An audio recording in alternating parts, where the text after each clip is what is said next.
Je pense que quand on est un artiste, en fait, on n'est pas content de juste subvenir à sa pitance. On est content de pouvoir se regarder dans la glace et d'être fier de ce qu'on fait, de ce qu'on transmet. Je m'appelle Nicolas Bernot, j'ai 39 ans, je suis comédien, j'écris aussi et je réalise un peu. Je suis un homme en réflexion.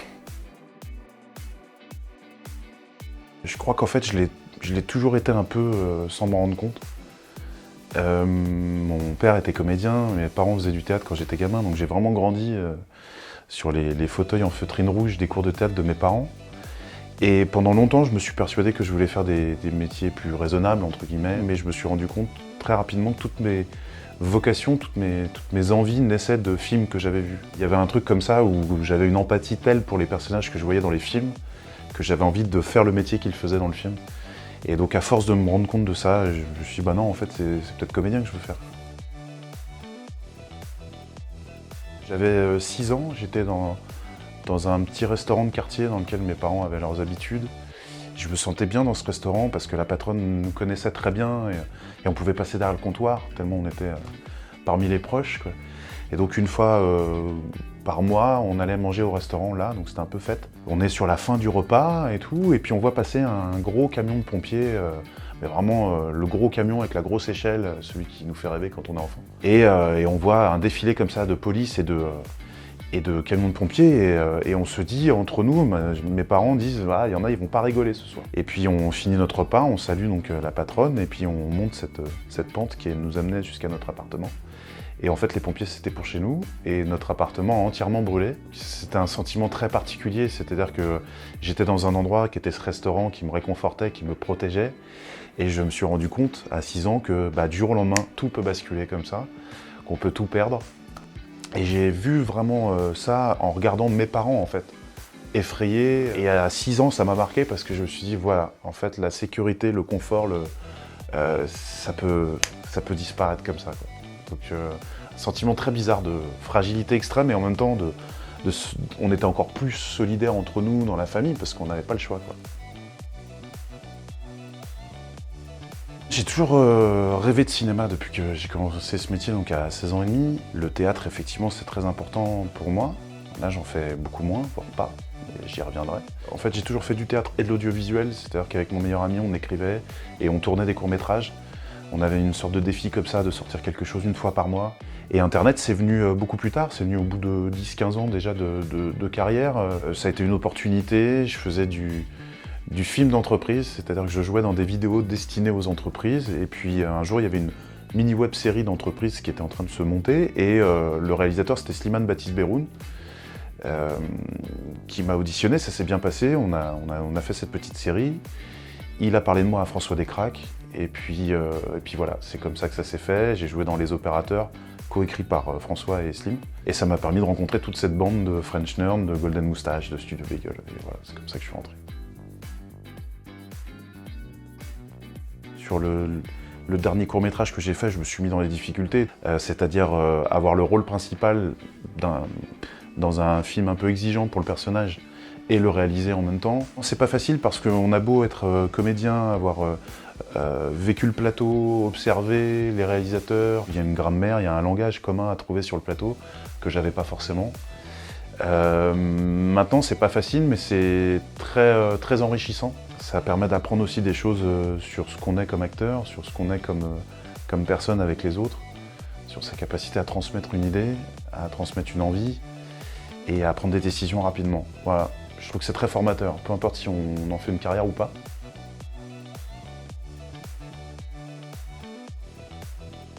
Une part très grande de moi dans ce personnage. C'est justement pour ça que c'était dangereux de le réaliser en même temps et de m'impliquer autant. En gros, ce film, j'ai commencé à l'écrire quand j'ai perdu ma grand-mère et c'est devenu nécessaire pour moi de le faire quand j'ai perdu mon père. La première scène que j'ai écrite de ce film, j'avais juste cette situation-là d'un homme seul dans son appartement alors qu'il a l'air de se faire son petit déjeuner comme tous les jours, sa biscotte casse et je me suis imaginé ce gouffre-là.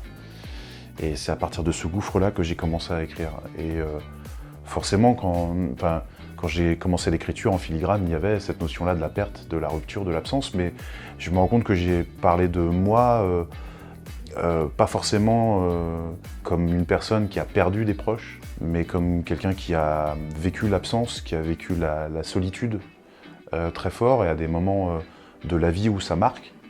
Donc je pense que oui, j'ai beaucoup forcément parlé de moi, puisque je suis de toutes les séquences et de tous les plans. Il y a plein de gens qui m'inspirent, c'est difficile toujours d'en choisir un seul. Puis il y a des périodes où on est inspiré plus ou moins. Ma grand-mère, en fait, m'a beaucoup inspiré en tant que femme, déjà. Mais elle représentait aussi ce qu'une femme peut subir aussi à l'époque où elle est née. C'est-à-dire qu'elle a vécu la guerre enfant. Donc moi j'étais traumatisé par un incendie, c'était les bombardements. Ça a été quelqu'un qui s'est donné corps et âme pour son mari et qui a été complètement bafoué, humilié par lui et qui a tout perdu du jour au lendemain quand elle a divorcé. C'est un exemple aussi d'une personne qui s'est battue en fait juste pour exister un minimum. C'est elle qui m'a inspiré la liberté, la rébellion. Et sinon après dans le métier pur, ça va surprendre, mais Sylvester Stallone en fait c'est quelqu'un qui m'inspire beaucoup parce que l'histoire de Rocky et l'histoire du film Rocky, déjà qui est un drame social magnifique, c'est une fresque sociale incroyable. Et l'histoire à côté de ce film, en fait, raconte aussi ce que c'est que d'être un artiste, que de se battre pour les idées qu'on veut défendre. En gros, Stallone était dans la misère totale, il tournait plus ou moins dans des films érotiques, pornographiques, il vivait dans une caravane avec son chien. Et il avait écrit le scénario de Rocky, et il essayait de se le faire acheter par des studios. Et il était tellement dans la misère qu'il a vendu son chien pour manger. La fin de l'histoire fait qu'il a pu racheter son chien, mais en gros, les studios ont dit « Ouais, ton scénario il est super, on te file tant, et puis il nous appartient. » Il lui disait « Non, vous avez pas compris, moi je veux jouer dedans en fait, parce que cette histoire c'est un peu la mienne. » « Ah oui, mais non, mais t'es personne... Non. » Il a refusé $1 million alors qu'il était dans la merde. Parce qu'il voulait jouer dans son film, parce qu'il voulait incarner ce film, parce qu'il voulait défendre cette histoire. Et au final, ils lui ont pas donné $1 million, ils lui ont dit on te donne mais que dalle, tu joues dedans, mais après tu nous emmerdes plus. Et il a eu l'Oscar en fait du meilleur scénario devant Le Parrain. Cette histoire-là, pour moi, elle m'inspire énormément sur le fait que même quand on pense qu'on n'y arrivera pas, même quand on pense que bah allez, lâche un petit peu de ton intégrité parce que tu seras content de manger. Je pense que quand on est un artiste, en fait, on n'est pas content de juste subvenir à sa pitance. On est content de pouvoir se regarder dans la glace et d'être fier de ce qu'on fait, de ce qu'on transmet.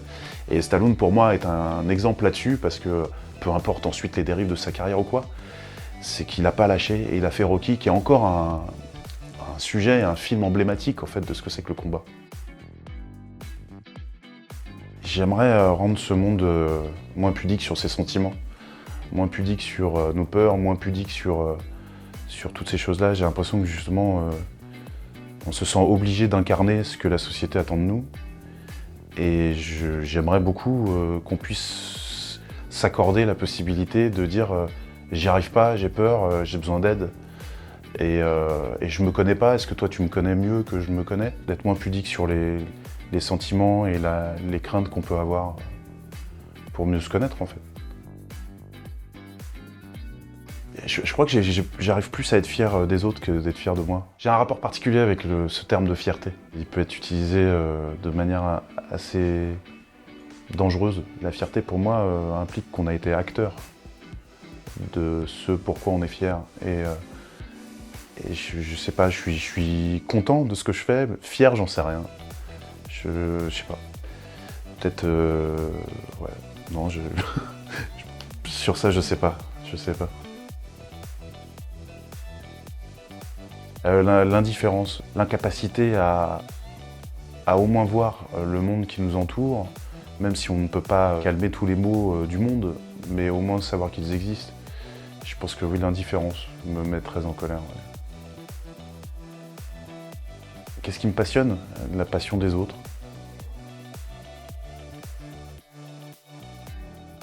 Mec, rien n'est vraiment grave. En tout cas, à ce moment-là, tu crois que tout est grave, mais rien ne l'est vraiment. Et essaye d'être un peu moins poète maudit et de vivre un petit peu plus les choses à fond. Et voilà. Ben, merci à toi.